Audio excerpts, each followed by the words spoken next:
Welcome to Sports Spectrum, the sports and faith podcast that brings Jesus back into the conversation.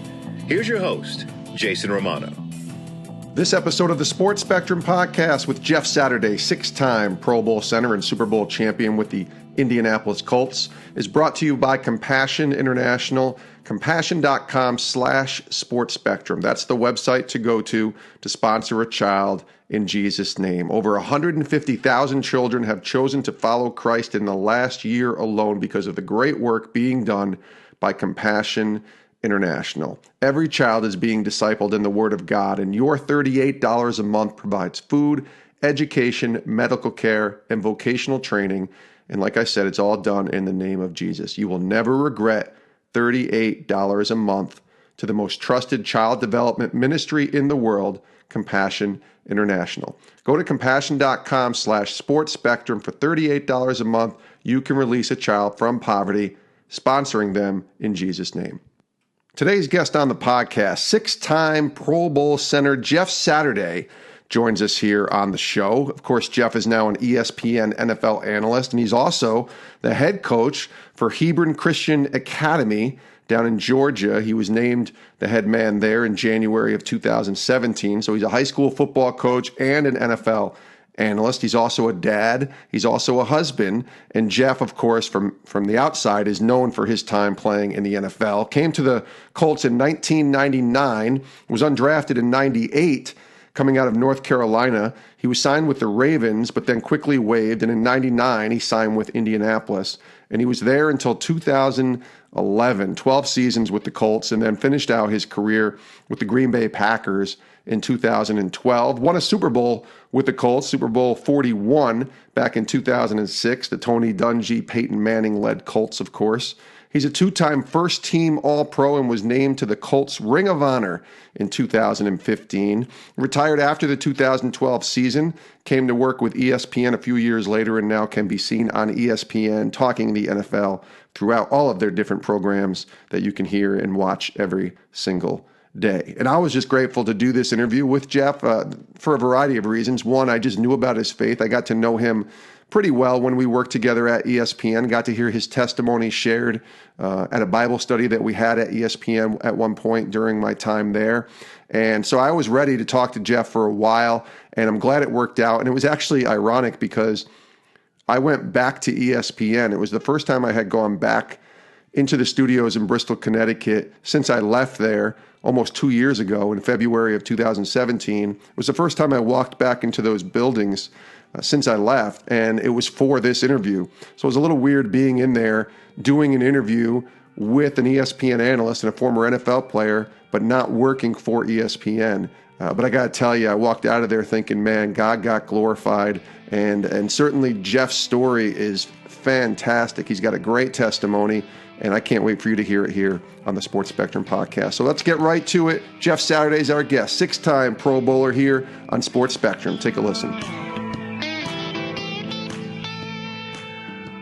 And we're pleased to be joined here at ESPN, of all places, on the Sports Spectrum podcast. A little weird being here. I was going to say, it brings back a bunch of memories, right? It brings back a lot of memories. And that voice you just heard is Jeff Saturday, the former NFL player, longtime NFL center, and now ESPN NFL analyst. Jeff, welcome to the podcast. I appreciate it. Thanks for having me. It is great to have you on. We've been wanting to talk to you for a while, and I'm glad we were able to do it in person. It's always better to have conversations in person when we can. And like I said, we're taping this at ESPN. First time I've been back at the studios. And I wonder for you, when you became an NFL analyst, what was the biggest adjustment for you from playing the game of football to then talking about football? It's been a few years now since you've been out of the game. Yeah, I think being critical of you're taught so often when you're playing to keep your mouth shut, right? No bulletin board material, don't criticize anybody, give the company line, give the team line, whatever it is, right? You take these media classes where you say something without ever saying anything really.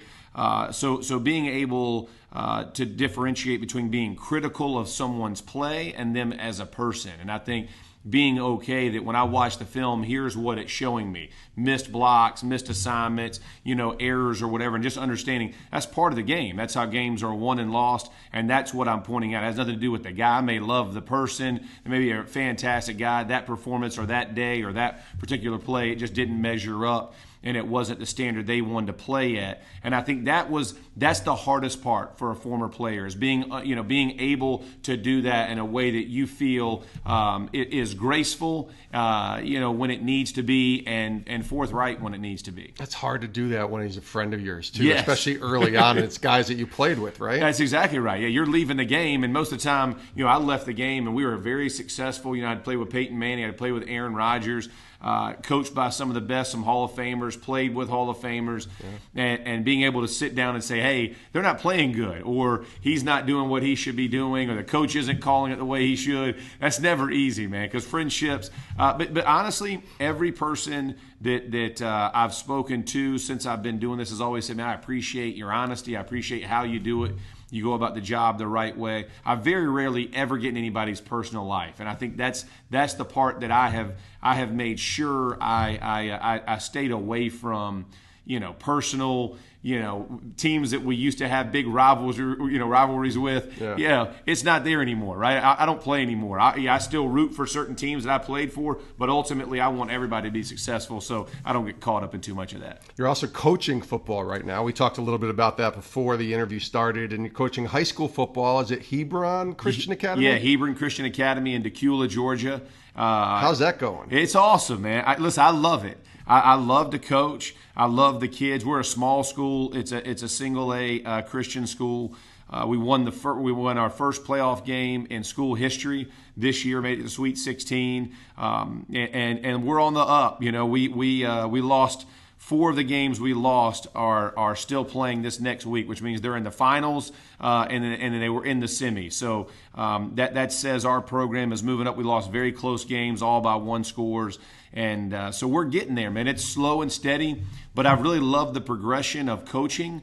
This is my 4th year coaching, only my 2nd year as a head coach, but I've kind of grown at each year, and I've learned so much, not only about coaching football, but about leading men, about leading other coaches, about leading young men, and really trying to develop people for the latter part of their life, being more concerned about who they'll be in the community when we're done than just the football side of our game. So many people I've talked to, we're going to talk about your faith in a second, say that coaching in many ways is ministry. Have you seen that in your experience these last few years? Absolutely, and it's pushed my testimony. It's done all of the above, man. Yeah. No, it really is. You're kind of a stopgap for young adults. When you and the cool part for me is I got to coach my son, and he's a senior this year, so he'll be done. But it's pretty amazing that what our kids are going through, what they're exposed to, decisions they're having to make at a very early age. It is fast forward. I mean, I tell parents all the time, they try to equate it to when they were growing up or decisions they made.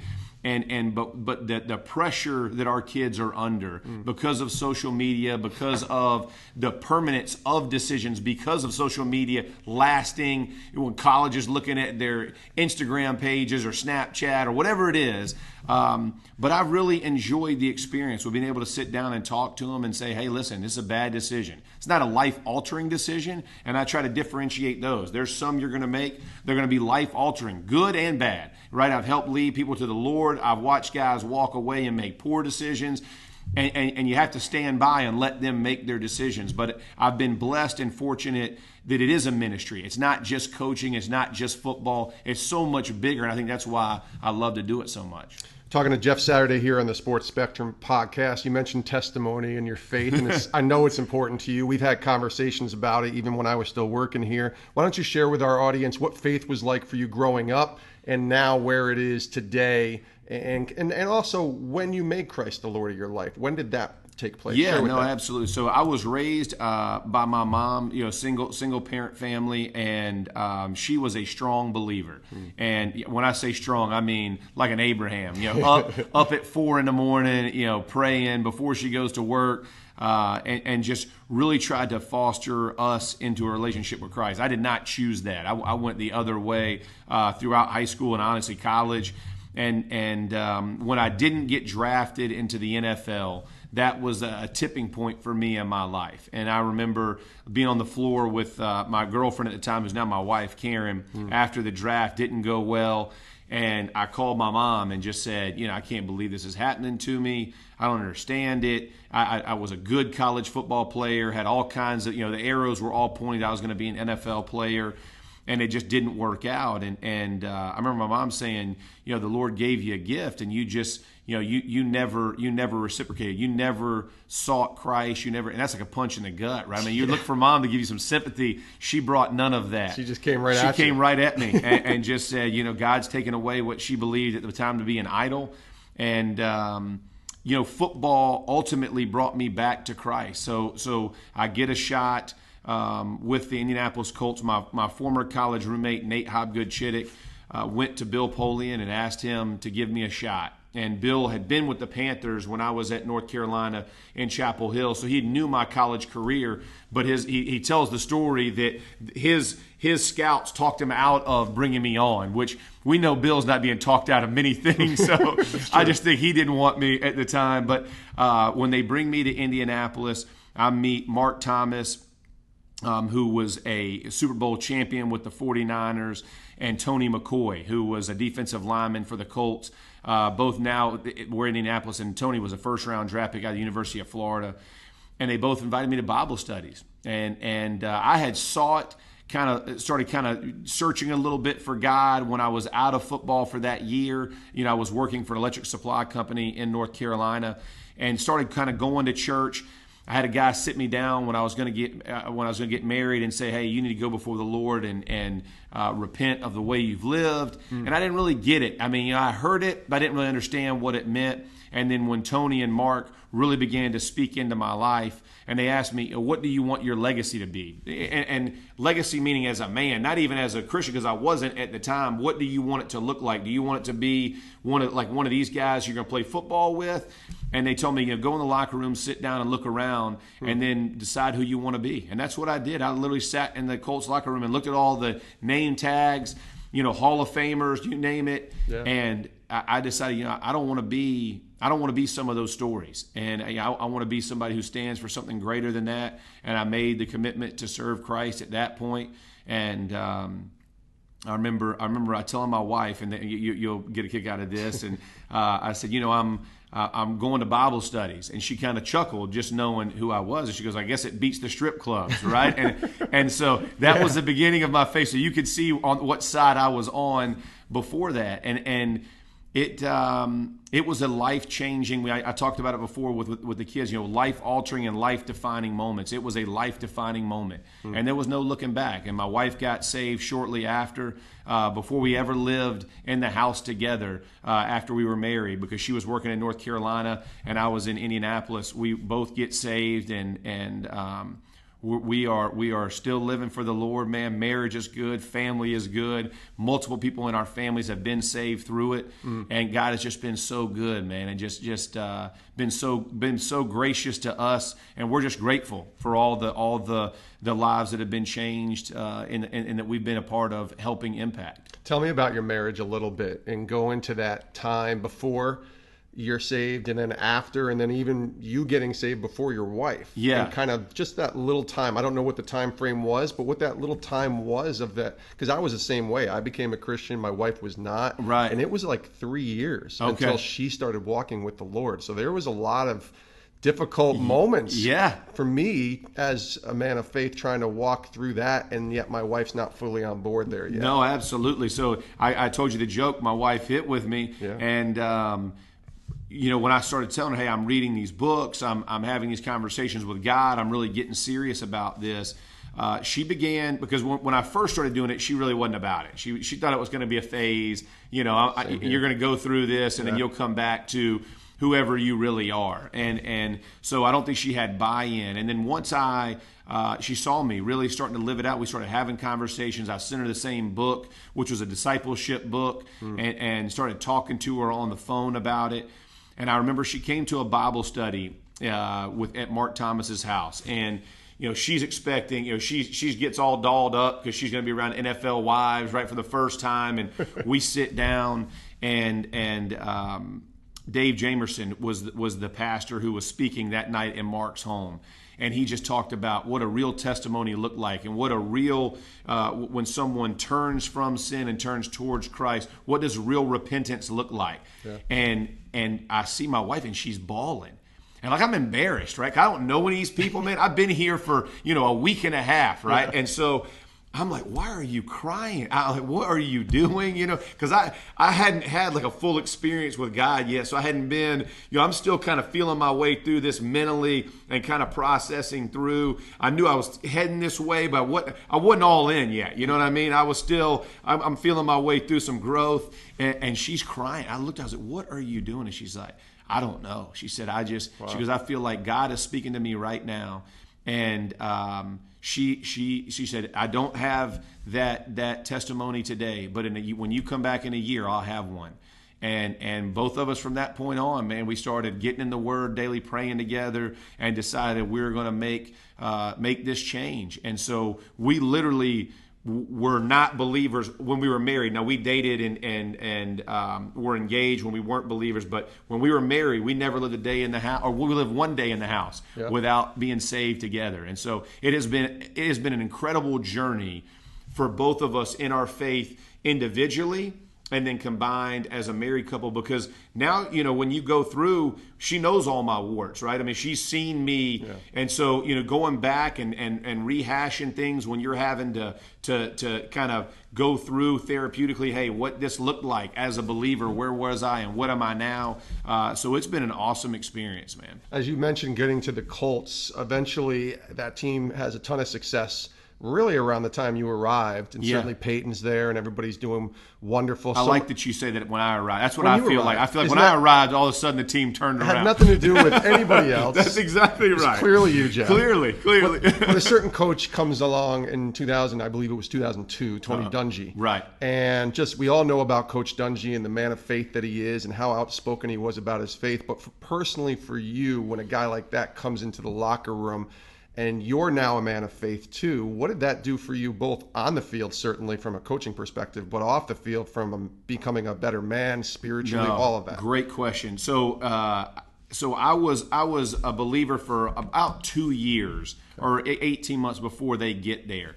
And when I tell you the culture change in the building when Tony got there, and it's not, so many people give Tony the credit, but the reality is the staff that Tony brought with him were a ton of godly men that were about the business of Christ. And so guys like Clyde Christensen, Clyde, the first year he's there, he's giving us all daily Bibles. And he makes fun of us about being New Testament Christians. He's like, y'all don't even know there's an Old Testament you guys need to be getting into. There'll be great stories for your kids, And so he's making fun, but he's encouraging us, hey, read the daily Bible as a group, as a Bible study. Let's all get together and discuss it. And so it sounds funny, but the reality was we're all becoming Christians and growing together as a young team. And it would be Adam Meadows, Tarek Glenn, Hunter Smith, myself, Justin Snow gets at it. And then you start, like, year by year, we're adding to the fold, man. We're bringing guys in. Lives are being changed. Marriages are being changed. And Tony is so steadfast in his faith and what he believes, but it's not an in your face. No. He's just very subtle about his faith, but where he stands because he's the same guy. Win, lose, and the biggest success of winning the Super Bowl and the worst moment he could possibly imagine losing James, his son. Of course. He's still a man of God. And it is remarkable when you see that lived out and the impact it really makes. But again, it's the people he surrounded himself with that made the largest impact. The other coaches, the Rich Howells, who's a strength coach with us, and guys that he would bring in that all spoke to the same thing. We all spoke to the same, hey, we're going to do this together. We're going to do it as believers. And it was an amazing journey that we all got to partake in. And we watched our wives, because we did couple studies. Our wives did individual wives studies. And so you're watching now with the Debbie Christensens of the world getting in and discipling young ladies as well. When I tell you it's not short of a miracle, because it really was, to see that many people on fire for Christ and really impact a city and a community. And it all started when God brings TD and his crew, to Indianapolis. So really special time for me in my life. All right, so we know how great that is personally if you're a believer, but what about the guys who aren't, and not alienating them from a coach who's a Christian and some players who are walking with the Lord, and then there's others who aren't? How did you walk that? How did you see Coach Dungy and all the other guys who are believers and leaders in the locker room not alienate the guys who aren't believers? Yeah, ton of humor. Yeah. Right. So, and this is real. Like, this is the part that I loved as much. So we had two coaches, Howard Mudd and John Tierlink. They were the offensive line and defensive line coaches, and they cuss like sailors. Right. They're constantly ripping us. They're intense, but they're great football coaches. Now, don't take anything right. They are. And so Tony would look at us and say, "Men, I would love for you to play better so I don't have to hear John and Howard cuss as much as they are." Right. So it's those kind of things. It was never, again, he let people be who they were. Now, he set very strong rules, and he was one of those guys where he gave you the rules, and if you crossed the rules, he would tell you, he said, "Man, I don't dislike you. You just telling me you don't want to play for me or you can't play for me, so we're going to move on and move a different direction. I still love you. I'm still pulling for you, but here it is." And so I thought he did a really good job of setting an example without trying to be an in-your-face, I'm going to stay on the chair with the Bible in my hand and scream for everybody to repent. But he would constantly use stories about his own life, about stories that when he was going to talk with the team, when he set his rules, he talked about why he was saying them, and they were all based on biblical principle. And so everybody knew, but he never made the distinction between believers and non-believers on our football team. We all lived in the same rules. We all behaved the same way. But he encouraged guys, whether it be with Bible studies or with other moments or impact things that he knew could happen in our community. He would invite guys to him. And I thought that was the beauty of it. I mean, I really do. And I feel like it made me a better Christian because I can relate. And to me, it makes no difference what the sin is for anybody. You're seeing it all in a football locker room, right? Yeah. And so being able to look at guys and still love on them no matter how they're acting, and I think that's Christ. And I think that's sometimes what we miss as believers is that's Jesus, right? That's who he hung with. Whether you want to say it or not, you read stories about who he is. He's not hanging out with a bunch of church folk, right? He's getting down with people who are in the mire, in the muck, in real world problems, and he's helping them through it. And I think that was what I saw and what I still take from it today. And it's made me a person who is more relatable to the world, but still living for the Lord. Jeff Saturday joins us on the Sports Spectrum podcast. Is there a story you can share of maybe a time when you shared your faith with a teammate or walked with him and saw him come to the Lord? And you certainly don't name names if you don't feel comfortable doing that, but just where you saw the Lord really move on a teammate or teammates. Yeah, man. So I had Steve McKinney was an offensive guard / center with the Colts, and he was a draft pick a year ahead of me. And Steve and I roomed together on the road. And Steve was from Texas and a great dude. I mean, just a great guy. Had a wife and young kids early on, and he was very respectful of his wife. You know, he carried himself the right way. Just an overall really good person. And so I get saved, and so I'm telling him about what's going on with me, and he's like, yeah, it's not really for me. I'm doing all that without having to profess a certain thing. And so we go through it. I pray for him for years, of coming to the Lord and those kind of things. And then I think it was about 3 or 4 years later, he goes to the Houston Texans when they become the expansion team. Sure. And it becomes the center for the Texans. And I remember he called me that year and he's like, "Jeff, I gave my life to Christ.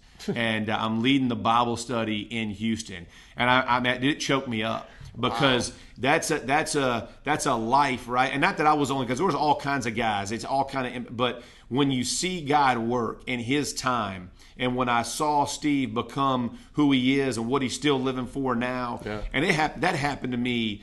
And that's the thing I love most about my career is everybody talks to me about the football. Honestly, I forget, and I have forgotten most of it. People remind me of plays. I remember the relationships. I remember the guys whose marriages were devastated, and they're now still married, man. Families are kicking butt. Everybody's doing well. That's what my wife and I sit back and look at and love. That's what the NFL for me was really about. The wins and losses of Super Bowls, it's all cool. Ring of Honor, all good. Pro Bowls, all good. But real lives changing for the better and still making it and still moving in the right direction, it's the thing that I look on the most fondly. What was your biggest spiritual battle during your playing days that after you became a Christian, started walking with the Lord, this was a battle for you? Yeah, I would say arrogance, right? So I was in the business world, and I was trying to be two different things. I was trying to be a great businessman and a great football player simultaneously. And and then you can't do either really well, right? Because you're trying to split time. Football was always really good, so that one paid off. But from a business perspective, I got myself into some bad deals. And I remember my wife looking at me one day and going, "Why do we need this? Like, why are you doing this?" And I just really, I was like, you just don't understand. I mean, you just don't get it, right? Like, God's provided this for me, and I can just hear myself, my 27-year-old self just saying this dumb stuff to my wife, and her just saying, okay, well, if this is what you believe, but watching God move me through that. I mean, it's through some really rough and dark days of having to worry about stuff and possible bankruptcy because of deals and how it all shook up and it all went out, and God just showing me basically the devil's greatest thing was to get you distracted, right? Yeah. Because now you can't focus on your ministry nearly as much. Now you can't focus on the things that I had brought to you because you went outside of my will, right? And so I would say that was my biggest struggle. And when you're successful in things and everybody's constantly telling you how smart you are, how good you are, how all these things, and you begin to buy the lie, right? Yeah. I mean, I bought the lie, man, and believed in it, and it cost me. I mean, I lost, and God was more than good to me and kept me, and I played so long that I could survive different things. But that's all God's grace, man. And He, I mean, when I tell you miracle after miracle, He would go through these deals that I was in real estate and would help me work this thing out. And when I tell you it is a miracle, like a parting of the Red Sea type miracles, He showed me the way. I'm just so grateful for the experience, because I know on this side, the advice I give now to young men that I'm trying to mentor and speak to and disciple, those are the messages I give them, because I fell in the trap. Yeah, that's really good. Two more questions here with Jeff Saturday. Okay, you've probably never done an interview where you've never been, or you've always been asked a question about Peyton Manning. So I'm just going to ask it. It's obligatory, right? You played with him for so many years. So give me your favorite, maybe it's off the field, spiritual related, relationship related, and not football, but give me your favorite Peyton Manning story that you could share with us. Man. There's probably thousands of them. Yeah. And we still hang out to this day. Yeah.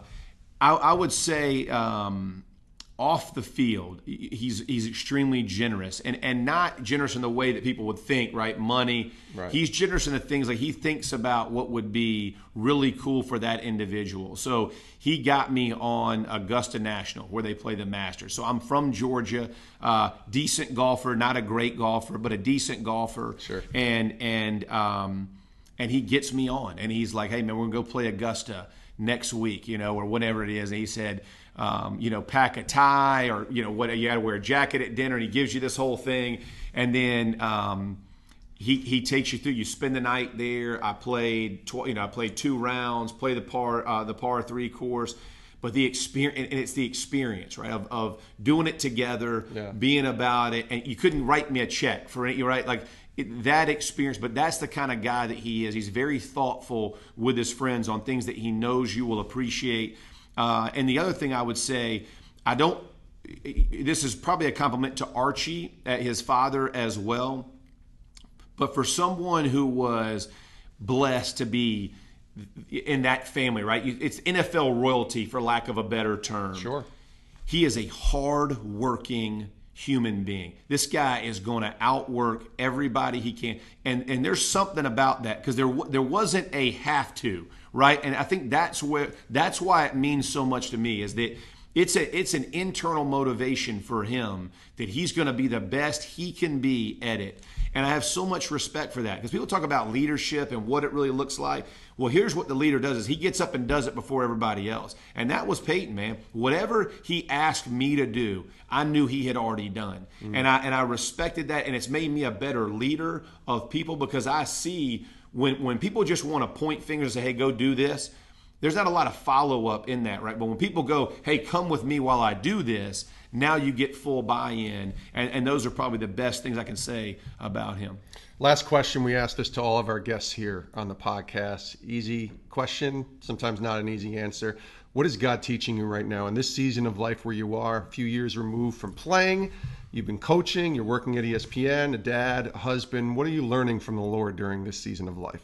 A ton about leadership, leading my family, leading the team, what it really looks like to be a leader, and showing me areas that I'm not nearly as good as I thought I was in leadership. And whether I have to lead other coaches, or I have to lead young men, or I have to lead my family, or what areas or blind spots do I have? And God has He's really opened my eyes up to areas where I haven't been as good as I should be. And raising kids, having an 18, a 16, and a 12-year-old shows you a lot about where you're strong and where you're weak.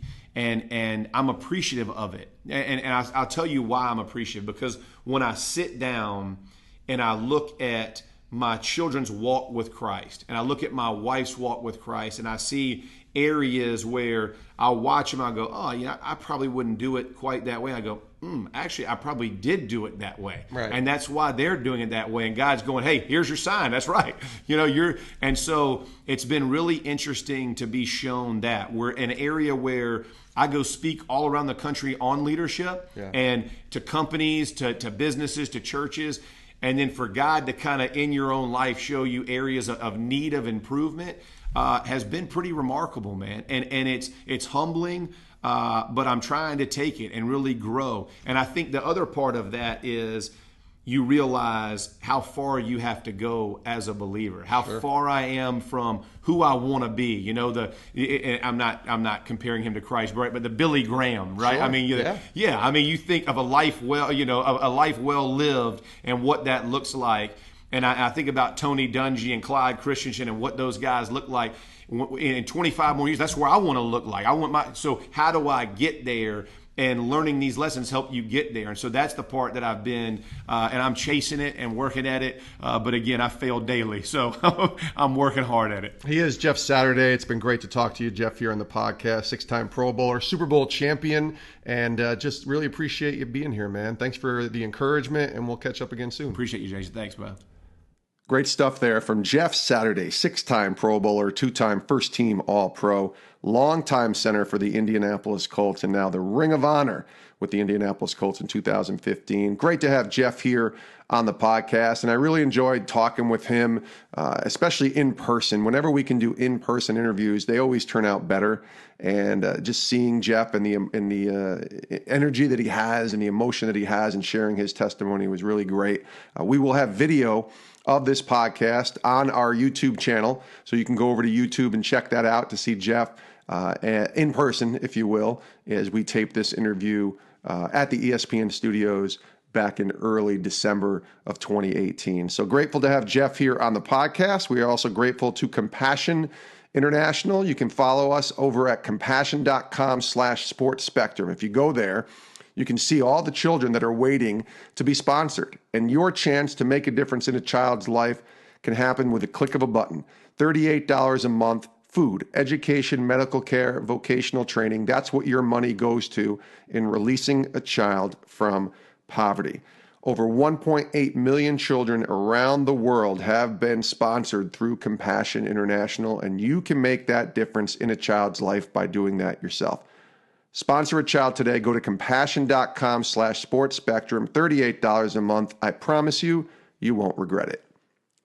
Thanks for listening to this episode of the Sports Spectrum Podcast. As always, you can go on iTunes, Google Play, Stitcher, everywhere podcasts are found, and subscribe. You can also leave a review on Apple iTunes Podcast. Let everyone know what you thought of this podcast. You can email me directly, jason@sportsspectrum.com. And of course, follow us on all of our social media places, Twitter, Instagram, Facebook, YouTube, of course. Everywhere social media is, we're there, sports_spectrum. That's the handle. Thanks for joining us. We'll see you next time with a brand new episode of the Sports Spectrum Podcast. Have a great rest of your day.